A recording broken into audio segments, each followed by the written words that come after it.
Assalamualaikum warahmatullahi wabarakatuh.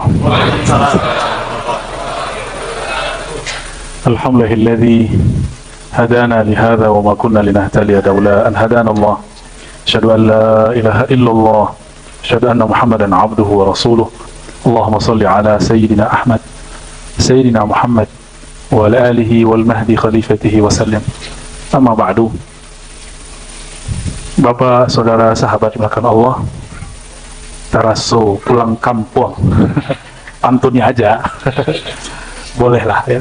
Tapi saya walaupun dibesarkan di surau, cuma lidah tergadai ke Jawa dan ke Arab. Jadi mimpi pun bahasa Arab. Ya, mimpi pun saya bahasa Arab, Pak.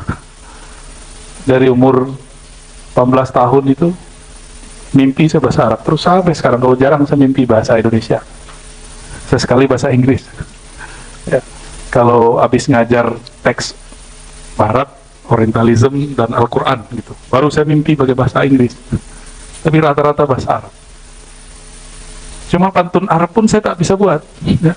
Karena tidak belajar ilmu qawafi wal arud, ya. Tahu teorinya tapi tidak praktek. Judulnya cuma tips dan trik ya, bukan praktek. Kalau praktek saya tidak cukup waktunya, ya. Kalau praktek, oh Bapak bisa nangis-nangis nanti. Ya, ini tips aja ya, karena waktu kita pendek.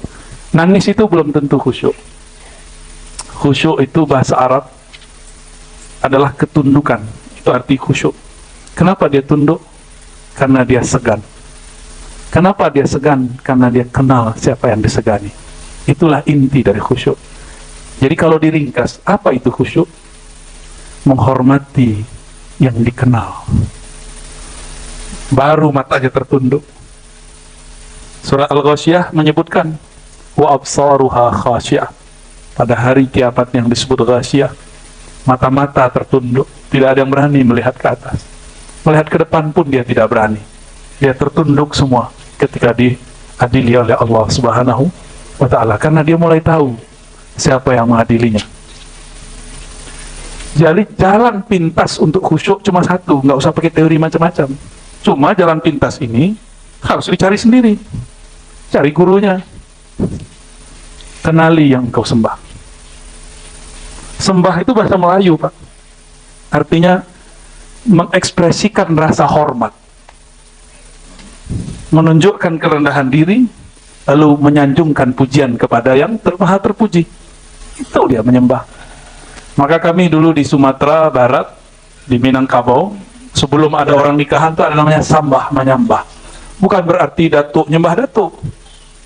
Nyembah dalam artian bahasa agama, tapi sembah dalam artian takzim.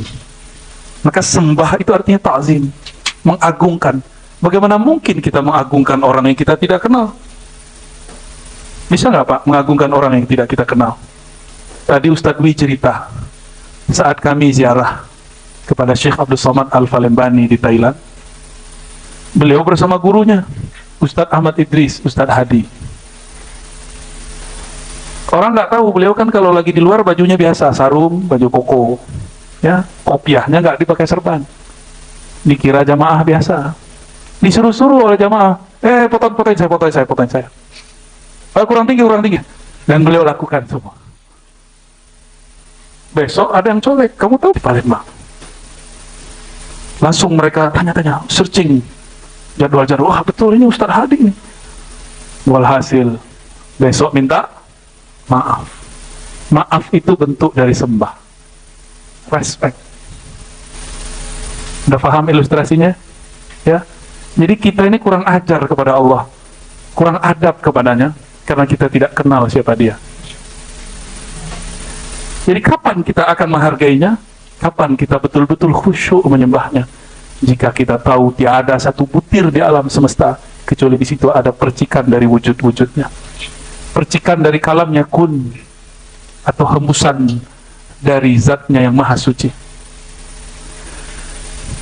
Inilah cara khusyuk paling ringkas, tapi cari gurunya sendiri. Gimana cara untuk merasakan ini? Nggak mungkin instan, barang instan pulangnya instan, perginya instan. Maka dalam thariqah ahli zikir ada namanya tahapan talqin, bimbingan menanam biji zikrullah, cinta kepada Allah di kalbu murid. Ya, cari gurunya. Gurunya harus guru yang sudah berbuah kalimah thayyibah dalam dirinya. Allah menyebutkan dalam surat Ar-Ra'd tentang zikir kalbu. Di surat Ibrahim, kalimah thayyibah disebut dengan syajarah thayyibah. Kalimat zikir itu disebut dengan pohon. Pohon itu kalau tidak dirawat jadi nggak Pak? Kalaupun tumbuhnya tidak jelas buahnya. Tapi jika ada pohon, ditanam, dirawat, dipupuk, buahnya bagus atau tidak? Bagus. Karena tidak pernah menanam, kita biarkan aja biji-biji bertebaran. Coba lihat biji jagung kalau bertebaran. Dia tidak dibenamkan ke dalam tanah, dia tetap merasa tinggi. Saya biji jagung. Tumbuhlah dia, akarnya tidak menancap, buahnya pun nanti tidak bagus. Maka kalau ingin menancapkan nama Allah di kalbu, harus menyatakan kepada guru, wahai Tuan Guru, terima aku jadi muridmu. Itulah pembenaman diri. Itulah yang disebut dengan kontrak belajar. Itulah baiat sebenarnya. Tapi baiat hakiki hanya kepada Nabi, atau di akhir zaman kepada Imam Mahdi. Kepada guru, baiat itu berarti kontrak belajar, kita ngaku sebagai murid, supaya dia menanam di kalbu kita. Ada caranya Pak menanam itu. Kalau bukan orang yang tidak pernah belajar menanam, hasil tanamannya gimana Pak? Nggak mungkin. Ada anak jurusan pertanian, tapi nggak pernah praktek, gimana? Jadi nggak? Lebih sukses orang-orang petani di kampung. Ada orang belajar ilmu kedokteran, tapi tidak pernah koas. Dapat izin nggak dia? Nggak dapat izin. Hati-hati juga pentalkin palsu. Ya, mursyid palsu, hati-hati. Ini zaman Nabi mengatakan akan muncul salatuna dajjalun. 30 ini menunjukkan ungkapan banyak. Akan banyak pembohong-pembohong. Sebelum muncul nanti ad-dajjal al-kabir, dajjal yang sebenarnya yang disebut al-masih, ad-dajjal. Jemaah yang melakukan Allah, jadi apa jalan pintas untuk khusyuk? Kenali yang disembah. Kalau kita kenalan, yang pertama kita kenali apa? Kenalan nih Pak. Pertama kenalan apa? Nanya duitnya, kerjaannya, nama. Apa langsung alamatnya? Apa langsung? Kamu jomblo apa sendiri? Sama jomblo sendiri ya? Nggak mungkin. Itu sifat, itu karakter, itu ciri-ciri, itu detail. Yang pertama kita kenal adalah nama. Orang yang paling kita respect kalau dia mengenalkan dirinya dulu, baru dia menanya namanya. Saya Fulan, siapakah nama Anda? Siapakah nama antum? Siapakah nama Bapak? Tapi kalau dia bilang, kamu tahu nggak saya? Kira-kira gimana Pak? Bapak nanya ke saya, Ustaz, Buya, Syekh, Dokter, terserah deh, manggil apa ya? Arazi, tahu nggak siapa saya? Kira-kira saya jawabnya gimana? Emang gue pikirin? Ya, nggak penting. Maka kita datang kepada Allah sebagai hamba, kenalkan diri, ya Allah, ana abduka. Maka memulai mengenal Allah itu, mulai dulu sebut diri kita sebagai hambanya. Maka jalan kepada Allah adalah mengenal dari Asmaul Husna yang 99 itu, kita hamba yang mana, sifat yang mana yang cocok untuk kita. Allah kan satu esa, tapi sifatnya beragam. Kita misalnya nih, hamba yang gampang berbagi, Karim, Abdul Karim. Sering dapat musibah, Abdus Sabur. Nggak ada yang mau pilih kayaknya. Maunya Abdus Syukur ya? Abdus Syukur aja deh gitu. Apa karakter kita yang membuat kita tersentuh kepada Allah? Terkadang Allah ganti-ganti. Kalau lagi susah hidup, maka namanya Razzaq, ini lebih mengena. Jika lagi sakit, maka namanya Ya Syafi, Syafi, Maha Penyembuh. Jika kita berkekurangan, kita baca Kafi. Itu yang dibaca oleh Tuan Guru kita dari dulu ya. Ya Kafi. Dibidahin nama kawan kita sekarang ya. Benar. Emang itu bid'ah? Orang udah menikmati, dia masih mikir aja bid'ah ya. Kita sudah asik, ya Allah ya kafi, dia masih mikir bid'ah nih sampai bid'ah. Betapa kerasnya hati orang ini karena dia tidak mengenal apa yang dibaca. Bagi dia kalau beda dengannya disebut bid'ah, beda dengannya disebut sesat. Kasihan orang begini, sempit sekali beragama. Padahal beragama itu luas. Orang semakin kuat agamanya, semakin luas pengetahuannya, semakin gampang untuk menghargai orang lain. Itu perkataan Imam Salafus Saleh Abu Hanifah. Orang yang man zada fiqhuhu, ya, qalla inkaruhu. Siapa yang nambah ilmunya, tambah fahamnya, sedikit inkarnya. Jadi kalau dibalik gimana? Yang banyak ingkarnya, yang banyak nyalahinnya, berarti banyak jahilnya. Kurang ilmunya, bukan kurang lagi, emang jahilun murakkab. Udah jahil merasa alim. Udah jahil, nggak ngerti ilmu, merasa alim. Ya. Kalau bahas itu, kalau kita keras lagi, Pak.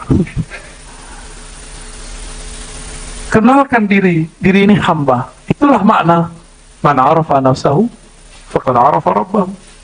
Siapa yang kenal diri, kenal Allah. Imam Ibnu Qudamah, Najmuddin Ibnu Qudamah menerjemahkan dengan kalam yang lain. Man arafa qalbahu arafa rabbahu. Siapa yang kenal kolbunya, maka dia kenal yang bolak-balik kolbunya. Jadi kenali dulu kolbu kita sukanya apa.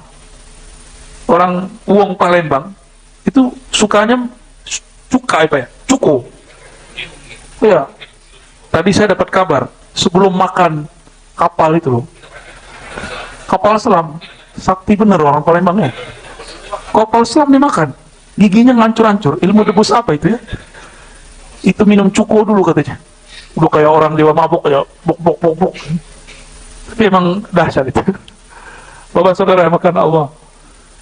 Kalau kita sudah kenal selera kita cari mana yang bisa memuaskan selera. Benar. Kalau perlu antri di restonya, kalau perlu kita nunggu di kasirnya. Begitu juga orang kalau sudah kenal selera kolbunya, maka dia nggak banyak ngomong, nggak banyak curhat, nggak banyak cerita. Dia langsung datang, katakan, saya pesan Pak. Langsung.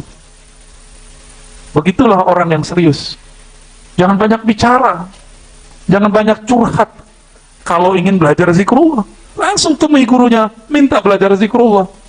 Kalau curhat, banyak orang yang mau curhat. Semua orang pengen didengarkan curhat. Dan tempat curhat yang paling luas adalah Allah Subhanahu wa Ta'ala. Curhatlah kepada Allah. Ya, sampaikan apa yang kita rasakan kepada Allah. Ya Allah, hatiku keras ya Allah. Bimbing aku bertemu orang yang bisa melembutkan hatiku. Katakan kepada Allah, itulah makna ya muqallibal qulub, tsabbit qalbi ala dinika wa ta'atik. Ya Allah yang membolak-bolak hati, tetapkan hatiku dalam taat, dalam agamamu, dan bagus dalam menjalankan syariat. Itu kalau diterjemahkan, ya Allah bimbing aku bertemu orang yang bisa merawat kalbuku. Sekarang enak Pak, dulu kita belum ada YouTube. Sekarang Bapak tinggal pinter-pinter nonton YouTube, jangan sebarang. Itu torikot baru namanya torikot YouTubiah. Torikot YouTubiah itu syekhnya macam-macam, ada yang berijazah, ada yang tidak.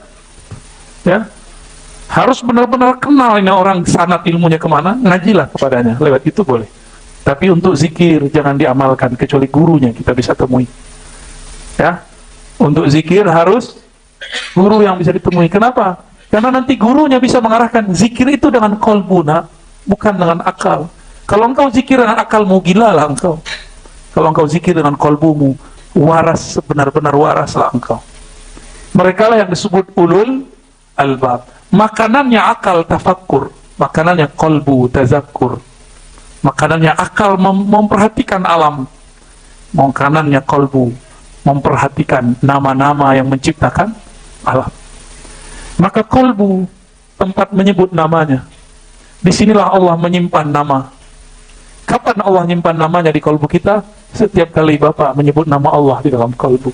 Itulah makna fazkuruni azkurkum. Sebut aku sebut kamu. Terjemahan bebasnya, tabunglah namaku. Kapan engkau menabung namaku? Saat engkau menyebut namaku. Suatu kali di akhirat kelak, disebutkan dalam dua riwayat Al-Baihaqi dan Tirmizi, ada seseorang yang berdosa, dosanya banyak. Saya pernah sebutkan ini dalam beberapa halaqah. Tapi ini penting di zaman sekarang. Karena orang mencari ilmu kemana-mana, tapi dia lupa inilah yang basic, inilah yang paling penting. Kita ini banyak dosa, benar Pak ya? Saya lebih banyak dosanya dari Bapak. Karena saya tahu saya melakukan. Saya tahu saya melanggar. Itu dosa saya lebih banyak. Maka saya malu kalau tangan saya dicium sebenarnya. Saya malu, kenapa ya Rob? Aku tahu aibku di sisimu. Mau nangis Pak sebenarnya dalam hati, walaupun saya tersenyum di wajah, tapi di batin saya sebenarnya menjerit. Ya Allah yang tahu aibku, Engkau. Betapa aku hina, aku dihormati orang, tapi di sisimu belum tentu aku dihormati. Kita ini banyak dosa. Lalu bagaimana caranya supaya dosa ini bisa dikalahkan? Ketika nanti ditimbang, timbangan dosa ini bisa kalah. Caranya cuma satu. Ambillah sesuatu yang bisa memberatkan kebaikan meskipun dia sedikit. Apa yang bisa memberatkan kebaikan?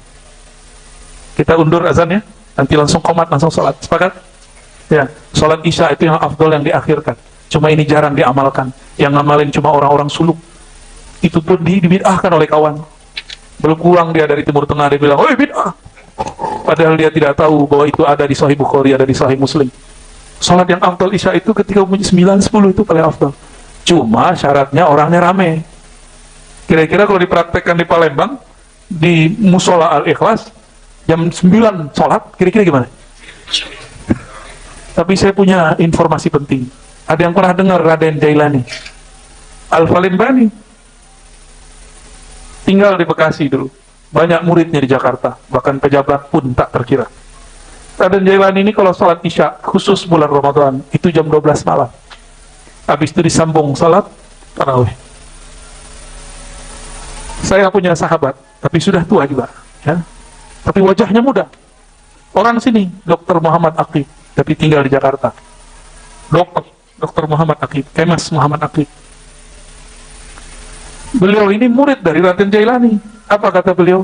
Setiap saya pergi sholat ke Bekasi, di pesantren, di majelisnya Raden Jailani, tidak ada satu nyamuk.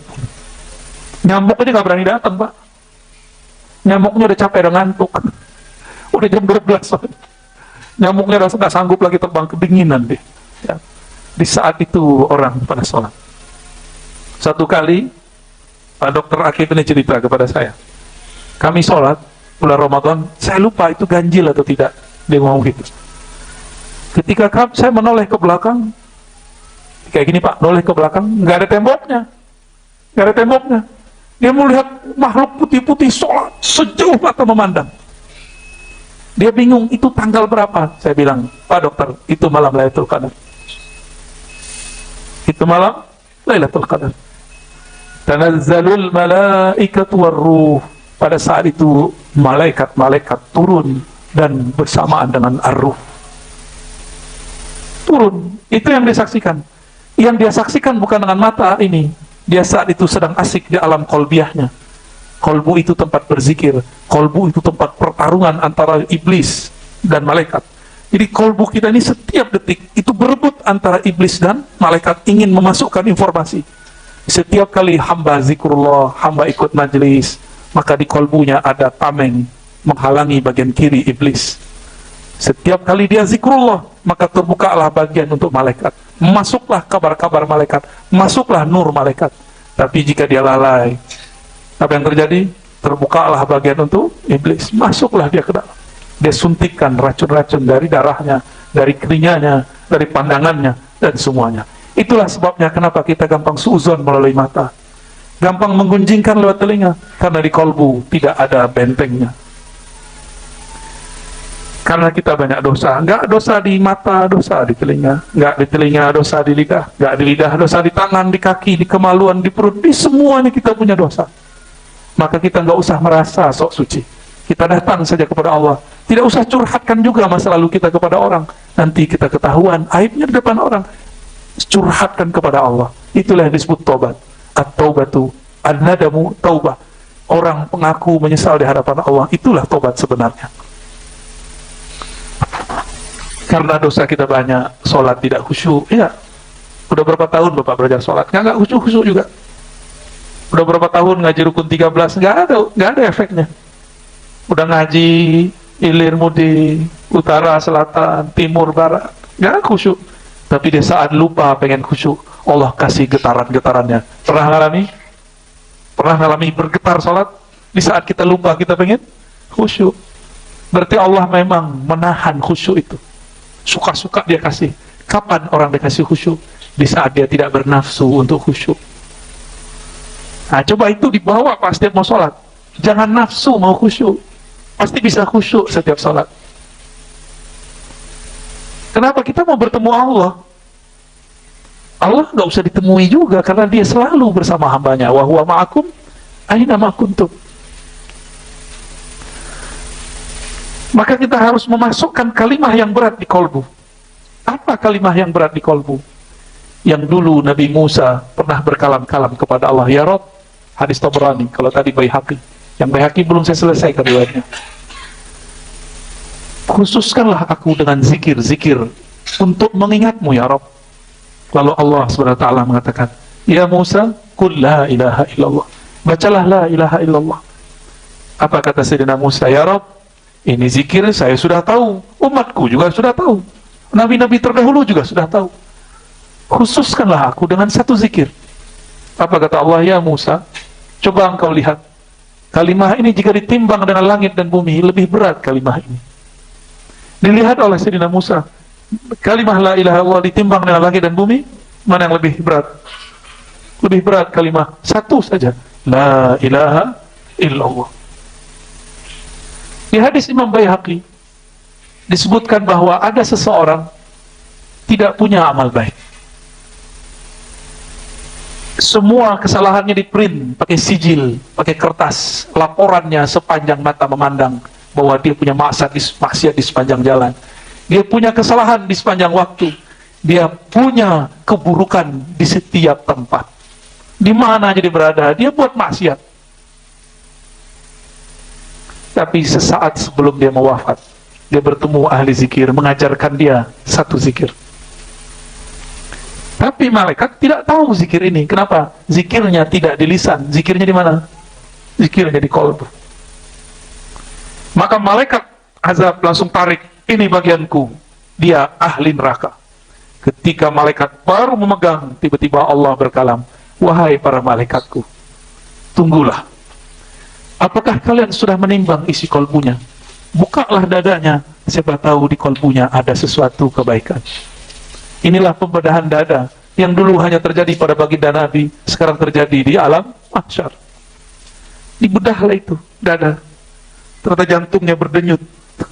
Yang dibaca nama Allah, bunyi denyutnya Allah, Allah, Allah.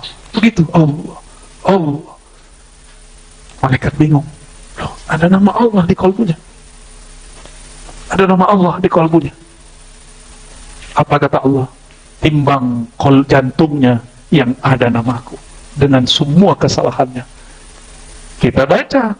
Itulah awal salat. Allahu Akbar. Allah Maha Besar. Timbanglah satu kalimah ini dengan semua kesalahan. Habis semua kesalahan. Langsung begini Pak Jadian.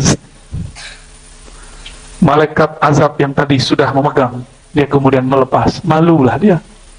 Ternyata malaikat tidak tahu isi kolbu manusia yang terdalam. Yang dia tahu cuma kalibnya, kolbu yang bernama Fuad. Lub dia tidak tahu. Yuhasibkumullah, yang menghisab langsung siapa? Allah. Nah, ilmu ini yang harus Bapak cari nih. Ilmu menyebut nama di dalam kolbu terdalam, sehingga tubuh ini terguncang dengan sakitnya kematian, dia tidak terguncang. Ala bidzikrillah tatmainnul qulub. Hanya dengan menyebut namanya, kolbu menjadi tenang. Kolbu yang saat badan ini kesakitan, dia masih nyebut namanya Allah, Allah. Bahkan kalau orang sakit, jika di kolbunya nyebut nama Allah, hanya berarti ya Allah. Itu dia nyebut nama Allah sebenarnya. Kok serius amat sih? Sayanya yang serius ya, mohon maaf. Ini akibat kalau nama masuk sekali saja di kolbu, maka kata-kata pun jadi berat. Jadi kenapa Bapak ini ngomong sama anak gak diterima? Karena kita ngomong di kolbu tidak ada namanya.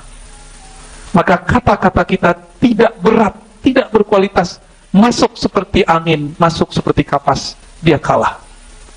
Tapi jika kita berbicara ada nama Allah di dalam nafas, itu masuk ke dalam jantung, masuk ke dalam kalbu, bahkan menyentuh sampai kepada fuad dan lub. Kalau zikirnya nyebut dengan ruhnya, maka jangankan ya bagian-bagian yang lain itu ya. Itu kalau orang zikir pakai ruh, Pak, yang lain bisa lupa napas. Tapi itu nggak boleh sering-sering dipakai, itu berbahaya itu. Ini Sidi Musa sudah pernah melihat saya berkalam, tapi saya zikir dengan nafas. Itu hampir semuanya nggak nafas, Pak. Pernah kejadian. Cuma waktu itu saya sedang tersinggung. Saya melawan tersinggung itu dengan zikrullah. Ternyata yang tersinggung saat itu bukan Ar-Razi, tapi guru-gurunya Ar-Razi. Bukan nafasnya agak berbeda. Jadi hembusan itu baunya bau zikrullah. Dan Allah itu akbar, wala zikrullahi akbar. Kecil semua jadinya yang lain. Kita aja jadi kecil ya. Nah, inilah lebih kurang PR Bapak ya. Karena depannya sholat itu Allahu Akbar. Belajarlah ilmu, membesarkan Allah di dalam kalbu. Carilah mursyidnya, carilah gurunya ya. Kok digantung? Ya dong. Mana ada sumur mendatangi gayung, Pak. Yang ada orang nyari sumur. Kecuali kita buat air bah di laut ya. Banjir rob boleh, ada masanya ntar ya. Lautnya datang ke Bapak ntar. Banjir kalimah. Udah ya. Udah jam 7, Pak. Jadi cara ringkas, saya nggak pakai teori-teori, Pak. Kenali yang disembah, sebut nama yang disembah. Jangan salah tempat menyebut, sebut dengan kolbu, bukan dengan akalmu. Ya, paham? Jadi kenapa orang salah belajar zikir? Karena si gurunya tidak dapat SK mengajar, nggak ada SIM, surat izin jadi mursyid. Akhirnya ngajarin murid untuk zikir kolbu, malah yang zikir akal. Pusinglah kepala murid. Bisa-bisa dia gila, bisa-bisa tambah stres, bisa-bisa ngomong-ngomong sendiri. Ya, itu bukanlah thariqah, bukanlah tasawuf, meskipun disematkan dan dituduhkan selalu kepada sufi. Ya, lebih kurang itu, Pak, jalan ringkas menuju khusyuk. Wallahu a'lam bishawab. Ya, gimana, Pak?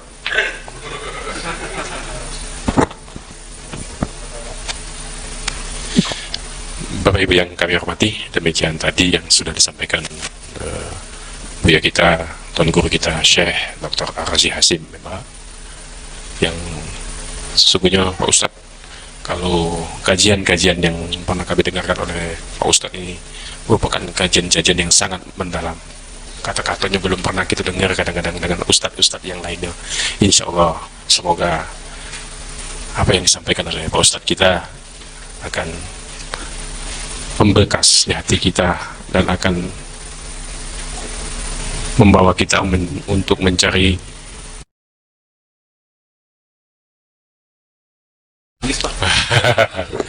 ini Ustaz, sebelum menjadi pertanyaan yang lain, mungkin untuk mencari guru dan tidak salah cari guru, nah, itu bagaimana Pak Ustaz? Nah, itu menjadi, apakah perlu ditanya ke Tuan Guru yang nak jadi guru ini, apakah sudah punya sanad apa belum?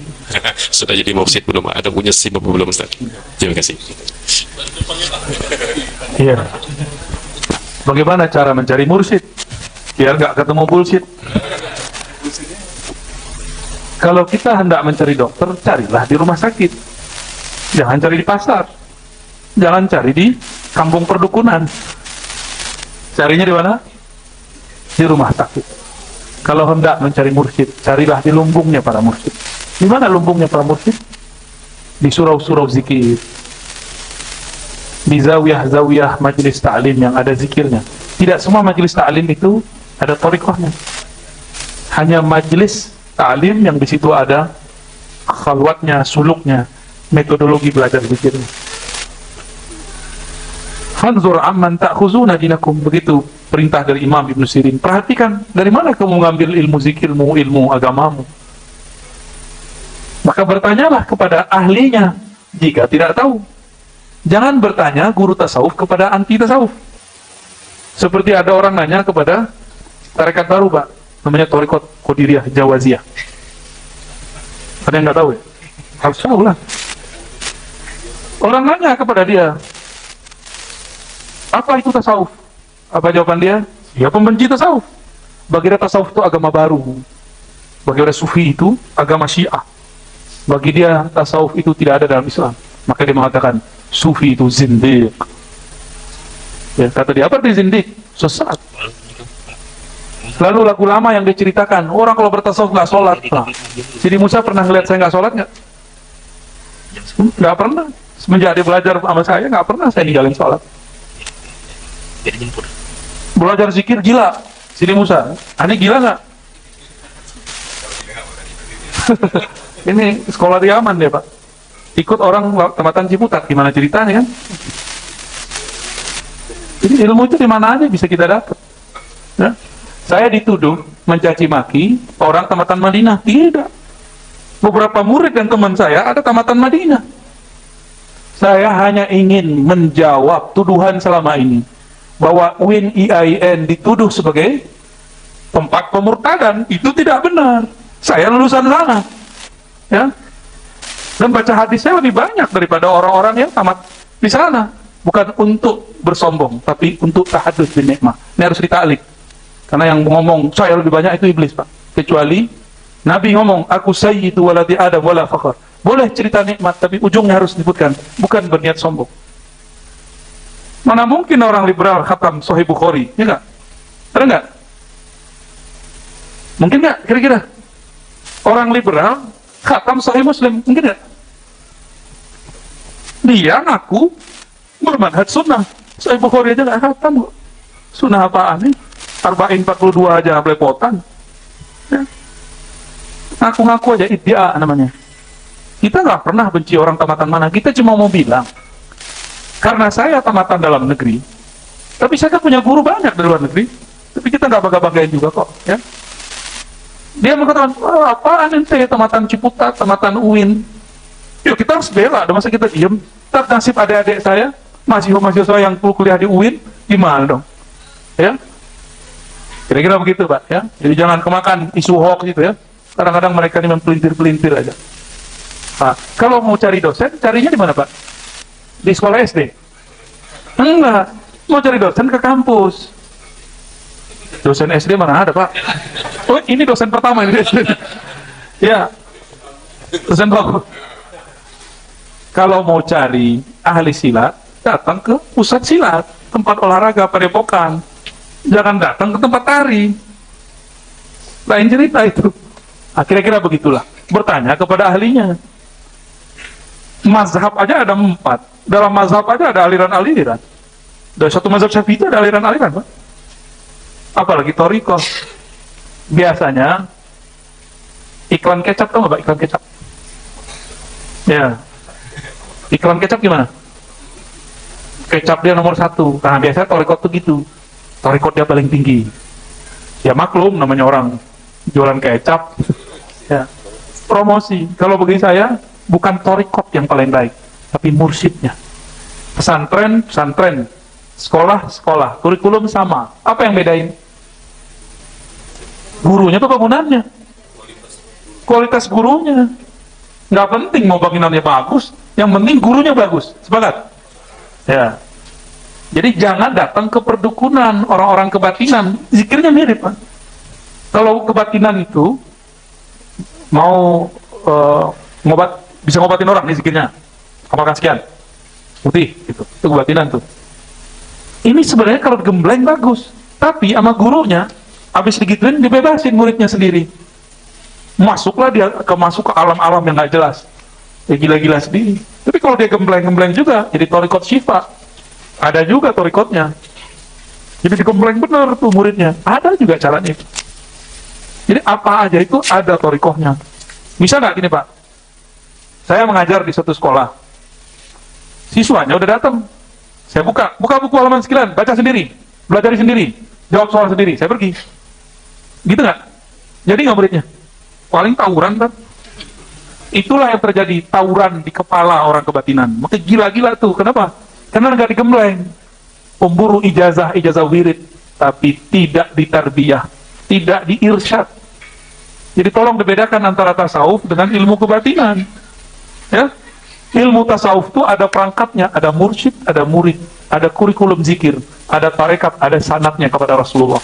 Kalau enggak, dia enggak sah. Kalau ada sekolah tuh diakreditasi, ini enggak dapat ya Pak. Kira-kira begitu ya. Nah inilah yang memperburuk tarekat sufi. Orang-orang yang tidak bersanad, orang-orang yang memburu ijazah, tapi kemudian tidak bertanggung jawab terhadap muridnya. Ajar-ajarin tapi tidak dibimbing. Ya. Terjawab Pak? Udah. Kok ada lagi? Lanjut. Baik Bapak Ibu sekalian, sebelum nanti saya beri kesempatan untuk Ustadz pamit Ustadz beberapa penanya para jemaah sekalian. Ini Ustadz ada request pertanyaan dari jemaah. Ini agak dalam Ustadz. Bagaimana mempersiapkan bekal terbaik untuk pulang? Nah ini Ustadz. Pulang? Iya, nggak tahu pulang kemana Ustadz. Ada yang rantau nggak di sini? Banyak. Di mana rantau ininya, kampungnya? Lah di kampung saya juga. Ada niat pulang nggak? Pulang habis maksudnya, bukan pulang singgah. Kalau kita mau niat pulang habis, apa yang kita persiapkan, Mbak? Rumah dulu, ya nggak? Terus apa lagi? Rumah itu butuh apa? Tanah. Untuk beli tanah perlu biaya. Maka kita, karena kita pengen pulang habis, kita nyari duit, pipih, duit. Kita nyari fulus, Pak. Akhirnya berangkat pagi, pulang sore, bahkan malam pun kita lembur. Karena cita-cita itu. Benar ya? Terus ngapain lagi? Duit udah punya, tanah udah dibeli, rumah udah dibangun di sana. Tiket nggak dibeli-beli, matilah di rantauan. Ya. Nah, kita beli tiketnya kemana? Kalau pesawat misalnya nih, maka ada namanya Thariqah Layoniyah, Thariqah Batiqiyah, Thariqah Garudiyah, ada Siti ya? Siti Nurbayawiyah. Ada itu Thariqah, tinggal dipilih. Harus dipilih. Sekarang nih, Bapak mau pulang, bawaan banyak, repot nggak? Gimana caranya? Kirim dulu, pakatin dulu, itulah namanya sedekah. Jadi kita kalau sedekah, Bapak lagi market, Bapak bisa nggak bawa tanah 1 hektar, bisa nggak? Nggak usah 1 meter, timbang sampai ke bawah. 7 langit bumi gimana sih? 7 lapis bumi, bisa nggak nimbangnya? Pakai koper apa kita mau bawanya? Maka yang punya duit banyak, punya tanah banyak, udah sekarang wakafin Pak, segera wakafin. Kalau nggak kasih aja sama orang, ya banyak orang butuh tanah di luar sana tuh, ya rumahnya nggak jelas tuh, pinggir jalan rumahnya. Kita ini kan angan-angan, kita ngira itu rezeki kita, padahal rezeki itu yang kita makan. Bapak nyimpan duit di bank, belum tentu punya kita ntar. Siapa tahu kita mati, yang makan anak kita, berebut lagi anak-anaknya. Cuma karena angan-angan ini melebihi ukuran badan, maka dia berangan-angan macam-macam. Beli tanah di sini, beli tanah di situ, kayak bisa kenyang aja makan tanah ya. Jadi gimana caranya? Dipaket Pak, masuk surga. Wakafin, sedekahin. Jangan aneh-aneh kalau wakaf tuh ya. Boleh selektif ke ulama yang lurus, yang ahli sunnah. Gak usah bilang harus Quran. Semua ilmu itu ilmu Quran. Jangan cuma tahfiz doang ya. Ilmu fikih itu Quran, tapi hukumnya. Ilmu tarekat tasawuf itu Quran, tapi tentang ma'rifatullah zauqiyahnya. Semuanya Quran itu ilmu agama itu. Jangan cuma orang yang hafiz Quran doang, nanti nggak banyak yang berjuang untuk agama ini. Itu cara mau paketin Pak. Mau nggak paketinnya? Dipaketlah segera ya. Keburu meninggal nanti gimana cara bawanya tanah sebanyak itu? Pernah dulu Bapak pergi umroh, pergi haji, bawa koper 5, gimana caranya? Repot nggak? Repot Pak. Kawan saya pulang dari Kairo, bawa kitab banyak, dia nggak paket duluan. Terpaksa dia mencari-cari orang yang baik-baik, minta syafaat. Tolong bawain dong. Akhirnya ditimbang menjadi lumayan. Karena dia terlihat wajahnya soleh, selesai juga Pak. Tapi dia minta syafaat. Masalahnya kita mau minta syafaat siapa Pak? Maksudnya ya? Jadi gimana caranya supaya pulang enak? Paketin tuh semua ya. Tapi Nabi kasih limit sepertiga lah. Kita punya tabungan sepertiga dari tabungan kita. Kalau perlu diwasiatkan, ya. Yang udah nabung dari dulu, udah sampai mohon maaf bebanan, keriputan untuk mencari itu semua, udahlah, kasih wasiat. Kalau perlu sekarang, ya. Wah, bisa-bisa kesemangatan ntar nih. Bukan ke saya loh Pak ya. Ke siapalah yang ada di Palembang. Ini kan banyak ulama di sini yang sedang berdakwah, ya. Nggak mesti tanah, duit kalau perlu. Kalau dulu di zaman-zaman bahala, ya, kiai-kiai itu kan karena transportasi jauh, nggak ada pesawat, susah pulang ke istri, dicari istri Pak. Kalau sekarang saya ada pesawat, aman. Jadi jangan, nggak usah lah. Modus ya. Baik, terima kasih Pak Ustadz. Selanjutnya kami berikan kesempatan untuk jemaah yang ingin bertanya. Silakan. Mohon dibantu adik yang baju merah dulu. Yang saya lihat dulu yang angkat tangan duluan Pak Ustadz. Lebih adil. Sunnah juga sebelah kanan Ustadz. Loh, kayaknya habis nonton video kan baru. Ya. Bismillahirrahmanirrahim. Assalamualaikum warahmatullahi wabarakatuh. Warahmatullahi wabarakatuh. Perkenalkan, nama saya Chandra Pak Ustadz. Pada kesempatan kali ini saya ingin bertanya, mungkin lebih ke minta nasihat ya Ustadz ya. Bagaimana cara kita untuk menjaga ketauhidan di era yang penuh fitnah dan huru-hara ini? Terima kasih. Wassalamualaikum warahmatullahi wabarakatuh. Bagus ya, Bang Chandra. Canduraun. Nggak ada yang ngerti tahu ya? Bagaimana cara supaya tauhid kita tidak terjebak? Pertama, pahami dulu tauhid versi akidah Ahlus, supaya tidak menuduh orang yang sedang bertauhid musyrik. Contoh, di sebelah orang tawasul dituduh sama dia syirik, ya nggak? Orang ngambil berkah, baik berkah orang soleh ataupun bayang hidup ataupun di wafat, dianggap nyembah kubur karena manhaj suuzon, manhaj buruk sangka. Padahal tabarruk itu ada di Sahih Bukhari, ada di Sahih Muslim, ada di semua kitab hadis dan mutawatir. Ingkar terhadapnya bisa kufur. Itu bahaya tuh. Mengingkari hadis-hadis tabarruk bisa kufur. Ngambil berkah bisa kufur, Pak. Itu riwayatnya jelas. Karena pelakunya sendiri ada Rasulullah dan para sahabat-sahabat. Kalau kita mengkufurkan, mensyirikkan tabarruk, maka kita telah menganggap Nabi membolehkan syirik, sahabat pelaku syirik. Bahaya nggak tuh? Bahaya. Jadi harus paham tauhid versi akidah Ahlus Sunnah yang diriwayatkan oleh dua imam besar atau tiga imam besar, Imam Tahawi, Imam Asy'ari, Imam Maturidi, yang sudah terkumpul dalam ajaran Imam Asy'ari. Yang dulu kita pernah belajar sifat 20, itu baru belajar sifatnya, belum belajar yang lain. Ya? Lalu gimana caranya? Tauhid lawannya syirik. Nah, syirik ini dua aja. Hafalin ya. Syirik fil ibadah. Syirik dalam menyembah. Ngambil berkah bukan menyembah. Tawasul bukan menyembah. Maka tawasul tabarruk dengan orang soleh bukanlah bagian dari syirik. Melawan tauhid, kan? Aman? Oke. Terus yang kedua, syirik fil aqidah, dalam aqidah. Apa syirik fil aqidah? Meyakini ada kekuatan sebanding dengan Allah. Meyakini bahwa ada di alam semesta ini satu biji zarah saja tercipta atau ada atau terjadi bukan campur tangan Allah. Itu musyrik fil aqidah. Ya. Bisa bedain? Kalau musyrik fil ibadah tuh kayak nyembah pohon, nyembah gunung, nyembah matahari. Itu maksudnya. Dua, jadi sederhana. Syirik itu jangan diperlebar, dia segede itu aja. Dua itu aja. Ya? Ini gampang kan? Jadi kalau melihat ada orang cium tangan guru, syirik gak? Enggak. Hatta orang-orang Yahudi masuk Islam cium kaki Nabi. Kira-kira gimana? Syirik gak? Bukan sujud, dia cium kaki Nabi.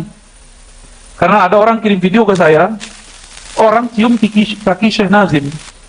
Itu salah satu ulama ahli tasawuf di Turki. Apa kata mereka? Ini bukti sufi penyembah Syekh. Su'uzzon. Seperti dulu iblis su'uzzon kepada para malaikat yang sujud kepada Adam. Ya. Jadi ilmu itu memang su'uzzon. Jadi dalaman mereka kayaknya iblis. Ya, su'uzzon terus sama orang. Auzubillah min dzalik, ya. Nah, nanti ke depan Bapak, jangan kira kajian ini bisa meredam mereka, enggak. Ke depan akan tambah parah. Ya, ke depan hujatan-hujatan terhadap Ahlussunnah akan lebih terbuka. Saya tidak masalah dihujat dalam masalah itu. Tapi kadang-kadang mereka kurang ajar menghujat kepada ulama-ulama kita terdahulu. Mereka sudah mulai ngomong loh Pak, NU Muhammadiyah itu sesat. Mereka sudah mulai ngomong tasawuf itu agama sendiri. Itu sama dengan memurtadkan kita, benar nggak? Dan orang Palembang nggak boleh diam, ya. Harus kembali menghidupkan kajian-kajian yang dulu dihidupkan oleh murid-murid Syekh Abdul Somad Al-Falembani. Hidupkan lagi itu. Dulu para sufi itu ahli hadis, para sufi itu mengajar kitab-kitab sunnah, mengajar kitab-kitab tauhid. Semoga nanti kembali lagi. Saya lihat harapan itu banyak. Kenapa? Karena banyak pesantren-pesantren di sini, murid-murid dari Sa'adah, para habaib, para masyayikh. Semoga kebangkitan itu muncul kembali. Amin ya rabbal alamin. Sampai jam berapa? Oh, masih ada. Yang penting kata Pak Dwi apa gitu. Ya. Wong Palembang tidak boleh diam. Kita serang pakai roket sama kapal selam. Baik Bapak Ibu sekalian, selanjutnya kita akan kembali sampaikan kepada jemaah yang ingin bertanya, kami persilakan. Bapak ini yang pakai kacamata, tolong silakan.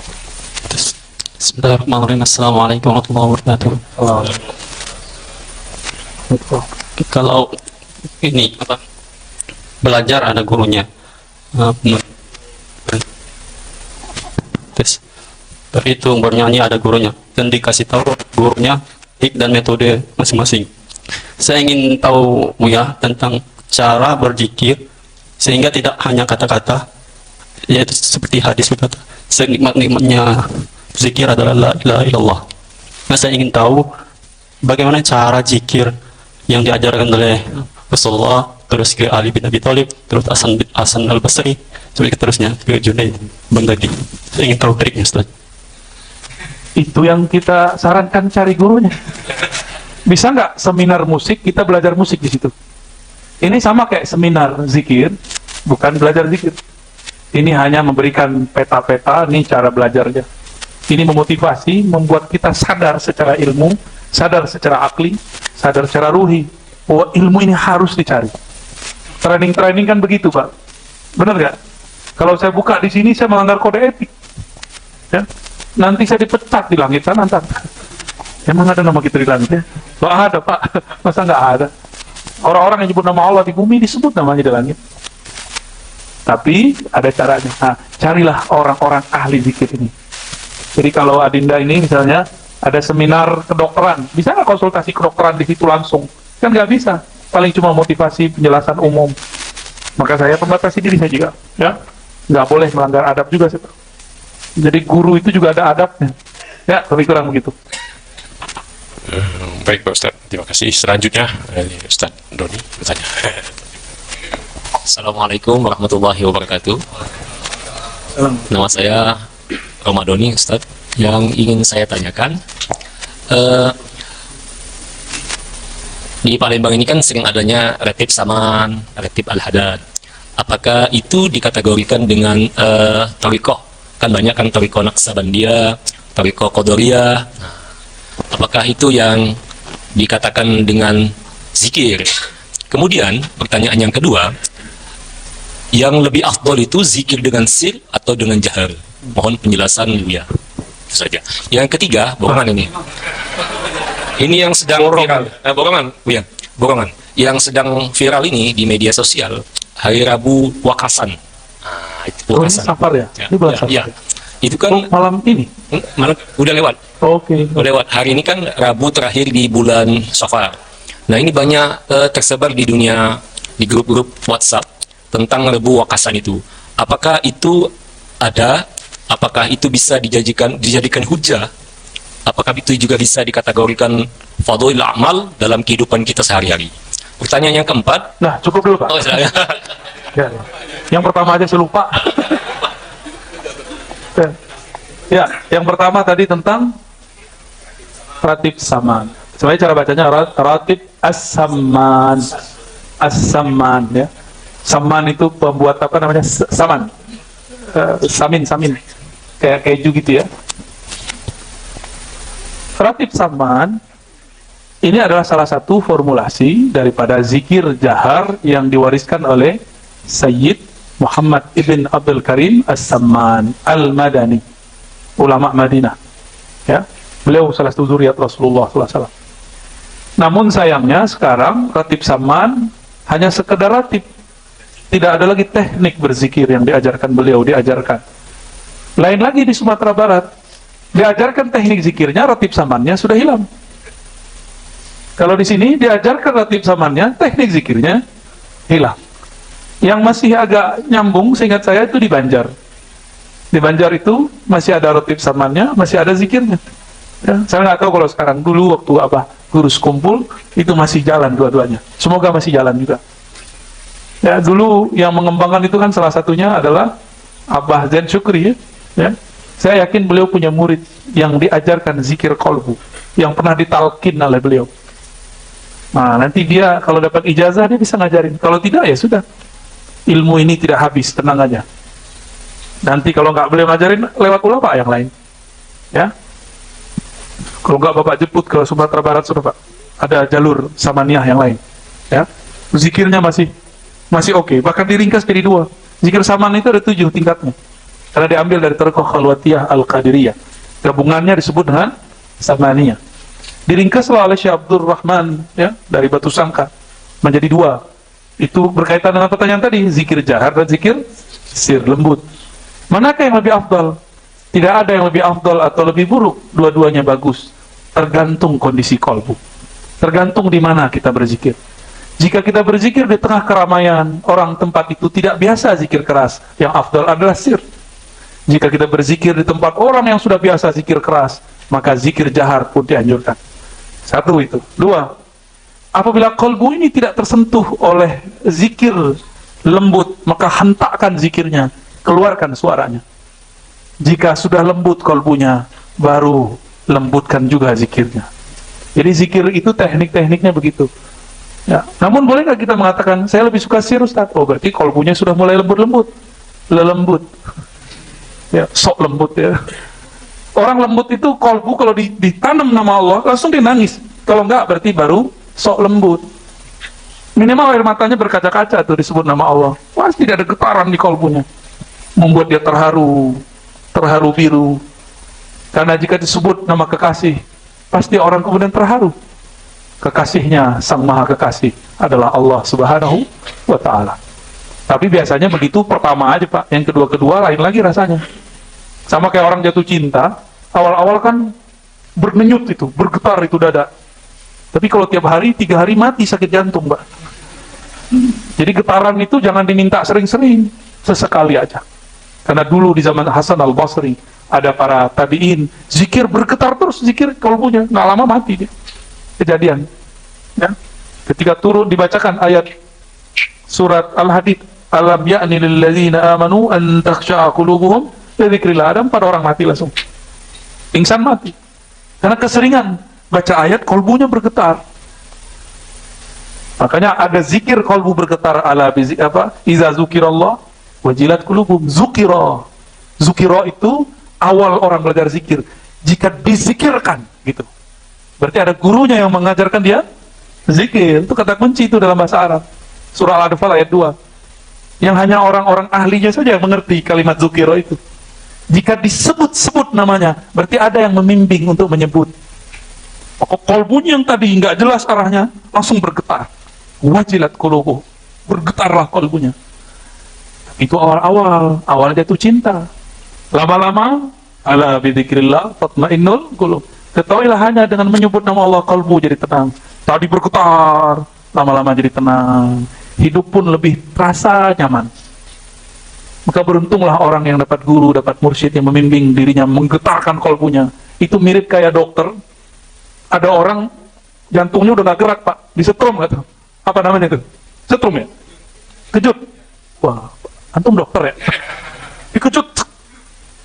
Maka talqin itu gunanya mengejutkan kolbu. Memang begitu bahasa Indonesia. Jadi talqin itu untuk menghunjam, biar kolbunya itu yang tadinya dia nggak ingat kepada Allah dan dia keras, sekarang itu kalau bahasa kampung saya dioyak-oyak Pak, digerak-gerakin lagi. disetrum oleh ahlinya. Nggak boleh kalau bukan dokter yang nyetrum orang yang sakit jantung. Begitu juga nggak boleh selain mursyid yang menggetarkan kolbu. Nanti otaknya yang geger jadinya. Dia mau getarin jantung, yang dia tempel di mana? Di otak murid. Geger otak dia jadinya. Kira-kira gitu ya. Terjawab. Alhamdulillah. Masih nafsu nanya. Ya. Cukup ya. Oh iya, Rebo Kasat ya. Memang ada satu riwayat yang menyebutkan bahwa penyakit-penyakit itu ya pada bulan Safar gitu aja. Tapi riwayatnya tidak sampai sahih ya. Baru kemarin saya ketemu riwayat itu. Lalu orang-orang ahli falak mencoba untuk menghitung sejarah masa bulan Safar. Betulkah ada wabah turun di bulan Safar? Sebagian ahli falak menemukan betul adanya. Lalu sebagian mereka itu ada yang ulama, mereka buatlah doa tolak bala, bernamalah sholat apa? Rebo Kasan gitu ya. Nah ini nih, jika yang dimaksud sholat hajat tolak bala boleh dikerjain. Tapi kalau yang maksud Rebo Kasan sholat baru yang tidak pernah diajarkan Nabi, itu nggak boleh dikerjain. Jadi niatnya dibenerin, niatnya apa? Sholat hajat tolak bala itu boleh. Kapan aja boleh, nggak mesti nunggu Rebo Hasan. Kira-kira begitu ya. Kita masih jalan lagi nih Pak ya. Bapak Ibu sekalian, Sapa Kasan itu merupakan pertanyaan yang terakhir Ustaz untuk pertemuan kita pada kesempatan malam hari ini. Perlu kami informasikan bahwa di Musola Al-Ikhlas ini setiap malam minggu ada Ratib Haddad Ustaz. Ratibul Haddad. Bagi jemaah yang ingin ikut, kami persilakan untuk setiap malam minggu ke Musola Al-Ikhlas. Terima kasih. Baik Bapak Ibu sekalian, untuk mengambil barokah kajian kita pada malam ini kepada Buya Dr. Arazi Hasim, mohon kiranya Ustaz bisa mengholipai untuk berdoa kepada Ustaz. Baik Bapak Ibu yang makan Allah, mari kita tutup kajian ini dalam baca surat yang paling dicintai Allah, surat Al-Fatihah. Ala hazinni wa likulli niyatin salihah. Al-Fatihah.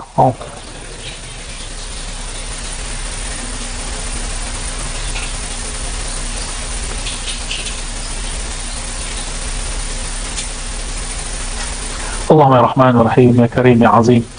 Wahai yang maha azim, yang maha agung, izinkan kalbu kami merasakan keagungan-Mu ya Allah. Izinkan kalbu kami mencicipi kalimah-kalimah-Mu ya Allah. Izinkan ruh kami memandang kepada keindahan-Mu ya Allah. Izinkan diri kami ini mendapatkan syafaat bantuan dari Nabi-Mu ya Allah. Izinkan kami mencium tangannya di surga-Mu ya Allah. Izinkan kami ya Allah membantu orang-orang yang juga tergadaikan nasibnya di dunia dan di akhirat ini ya Allah, berkat syafaat Nabi-Mu ya Allah. Allahumma salli ala sayyidina Muhammad. Ya Allah, sampaikan salam rindu kami, salam cinta kami kepada baginda Nabi Muhammad sallallahu alaihi wasallam. Ya Allah, adab kami sangat buruk kepadanya, disebut namanya kami tidak bersalawat, maafkan kami ya Allah. Sampaikan salam dan permintaan maaf kami kepada Nabi Muhammad sallallahu alaihi wasallam. Assalatu wassalamu alaika ya sayyidana ya Rasulullah. Wahai Rasulullah, terimalah salam dari kami, terimalah salam dari kami, terimalah ungkapan terima kasih kami, terimalah ungkapan rasa maaf dari kami. Allahumma rabbana atina fid dunya hasanah wa fil akhirati hasanah wa qina adzabannar. Ya Allah, berkah Nabi-Mu maka berikan kami kebahagiaan di dunia, kebahagiaan di alam barzakh, kebahagiaan di padang mahsyar, kebahagiaan di alam surga, memandang kepada zatnya, memandang kepada Nabi Muhammad sallallahu alaihi wasallam. Wa sallallahu ala nabiyina Muhammad.